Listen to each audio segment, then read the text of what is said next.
Welcome back to Afternoon Express, and thank you so much for choosing us this Friday afternoon. Now, just 3 years ago, the lives of Letshego Zulu and her family changed forever when her beloved husband, Gugu, passed away tragically on Mount Kilimanjaro. After mourning her husband, Letshego has released an autobiographical memoir titled, I Choose to Live, Life After Losing Gugu. Now, if you have any questions for Letshego, connect with us on our social media platforms. And remember to use the hashtag Afternoon Express in all of your comments. Welcome back to Afternoon Express. Thank you for having me. I believe the last time we had you were still in the process of writing this book. I cannot believe it is in our hands. Yeah, complete. How does it feel? It feels amazing to have completed this memoir for many reasons, you know, for our daughter, because there are beautiful letters to her at the back of the book, which are letters from our friends, our family members, and myself. Just, you know, for her to get a bigger picture of the type of person her dad was. You know, there's pictures as well in there. But also, you know, this for me is for so many people out there that are going through life's challenges, that get imprisoned by their challenges and forget that there's actually life to be lived. So, yeah, I'm happy that this is done now. Happiness is definitely celebratory. We're celebrating you breaking free and saying, I'm going to tell my story. You spoke about your daughter who is young. I want to talk about baby Letshego, when you were also young, when you were 4 years old. How did your upbringing look like? Sure. So I also suffered the same demise as our daughter. My dad passed away when I was 2 years old. And, you know, I don't remember much about my dad, which is a completely different narrative now for our daughter, you know. She still remembers her dad. Her dad passed away just after her first birthday. But, you know, for me, it's because I've kept his memory alive in her.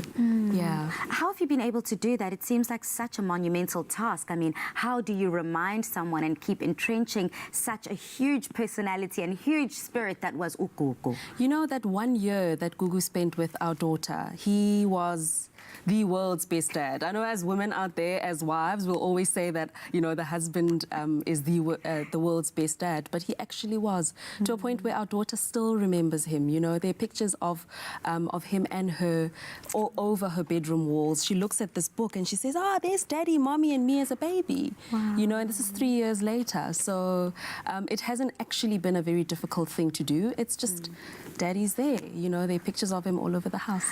Your daughter seems to be such a trooper and so strong in dealing with the loss. How have you dealt with the loss, it being 3 years after his death? Sure. Prayer, support from friends, family, South Africans at large, really. You know, 3 years down the line, I still get stopped in traffic if I'm out for a run, people hooting at me to say, oh my gosh, we love you.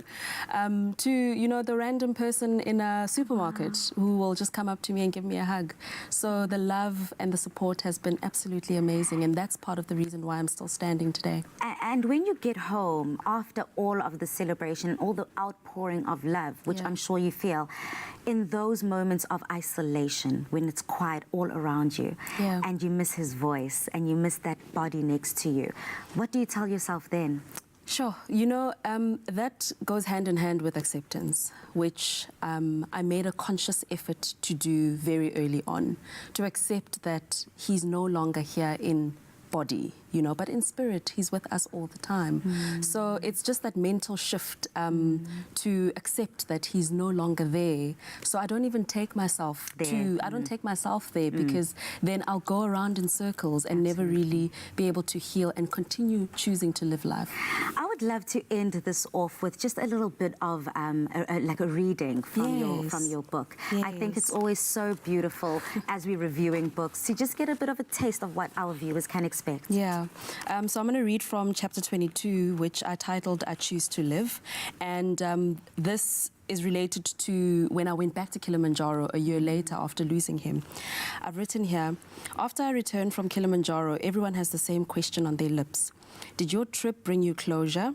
No, I tell them, but it brought me more peace. These conversations often leave me wondering what is meant by closure. Nothing is closed for me.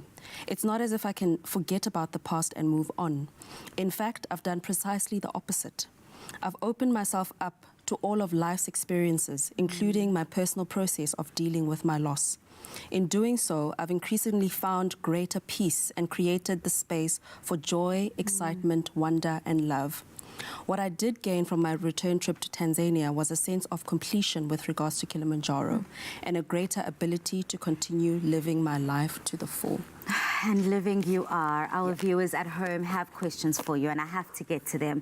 You've asked Letshego so many questions, and I've got one here from Ubuitsoko who says, wow, first of all, what a strong woman. I would just love to know, how is she holding up since the passing of her husband? And what does she wish for her daughter?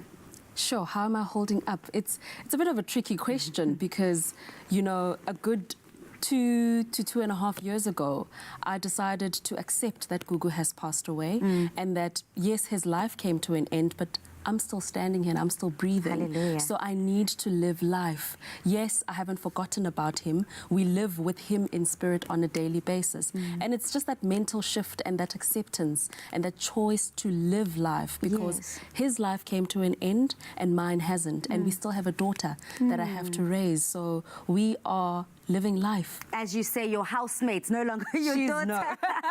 The powerhouse that is your daughter. Yeah. We've got Utaleta, who just says, I love you.